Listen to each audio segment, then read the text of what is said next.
Hello everyone, welcome back to episode 5 of COTT Electronics. Today we'll be taking a look at a few things, such as the program library and the media files.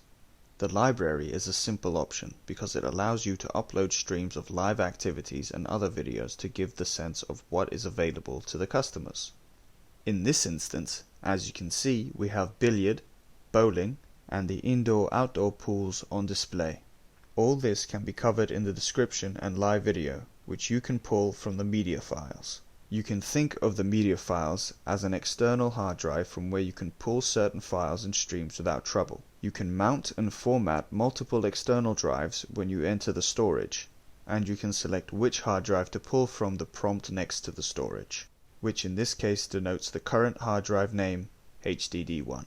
Thank you for watching, and for more helpful videos from COTT Electronics, please visit our channel.